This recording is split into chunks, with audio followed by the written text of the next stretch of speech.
نبی پاک علیہ السلام نے خود ایک قصہ بیان فرمایا بنی اسرائیل کا. حضور فرمانے لگے 3 شخص تھے. ایک کوڑ کے مرض میں مبتلا تھا, کوڑا تھا. ایک گنجا تھا, ایک نابینا تھا. ہر وقت پریشان رہتے تھے. میرے رب نے ان کو آزمانے کا فیصلہ کیا. دیکھو اللہ کے آزمانے کا طریقہ کیا ہے. ایک فرشتہ انسانی شکل میں آیا سب سے پہلے, جس کو کوڑ کا مرض تھا اس کے پاس آیا.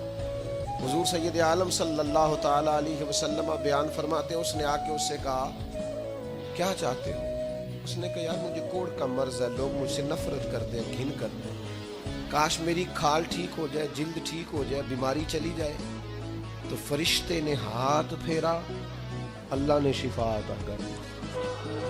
شفا کس نے دی؟ ہاتھ کس نے پھیرا؟ کوئی عرض نہیں, اگر کسی وقت کوئی بزرگ دم کر دے, ہاتھ پھیر دے تو شفا اللہ ہی دیتا ہے. بخاری میں موجود ہے جو روایت درج کر رہا ہوں. فرشتے نے ہاتھ پھیرا, اللہ نے. اب فرشتہ اس سے پوچھتا ہے پسند کیا ہے, مال کون سا پسند ہے؟ کہنے لگا اونٹ بڑے پسند ہے. تو فرشتے نے ایک حاملہ اونٹنی اسے دی اور برکت کی دعا بھی دی. اب فرشتہ آیا گنجے کے پاس, جناب کیا چاہتے ہیں؟ اس نے کہا میں گنجا ہوں, سر پہ بال نہیں ہے, اس کی وجہ سے چہرے پہ کوئی حسن بھی نہیں ہے, لوگ گھن کرتے ہیں, کبھی میرے بال آ جائے نا. فرشتے نے ہاتھ پھیرا, بال اللہ نے عطا کیے, اس کو شفا ہو گئی. اب فرشتے نے اس سے کہا کہ مال کون سا پسند ہے؟ کہنے لگا گائے بڑی پسند ہے. فرشتے نے اس کو ایک حاملہ گائے دی اور برکت کی دعا بھی دی. اب فرشتہ اندھے کے پاس آیا, کیا چاہتے ہو؟ اس نے کہا رب نے بڑی سونی کائنات بنائی ہے پر میں دیکھ نہیں سکتا, کبھی آنکھیں مل جائے نا تو ساری رونقیں ہی بحال ہو جائیں. فرشتے نے ہاتھ پھیرا, شفا.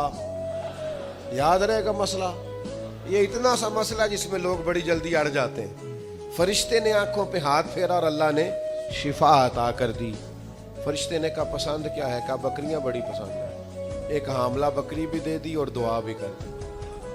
اب وہ جس کو اونٹنی دی تھی حاملہ, اس کی حضور فرماتے ہیں پوری وادی اونٹوں کی بھر گئی, اور جس کو گائے دی تھی اس کی پوری وادی گائیوں سے بھر گئی, اور جس کو بکری دی تھی پوری وادی ریوڑوں کے ریوڑ بکریوں کے تیار ہو گئے. اب رب نے فیصلہ کیا آزمائش کرنے کا.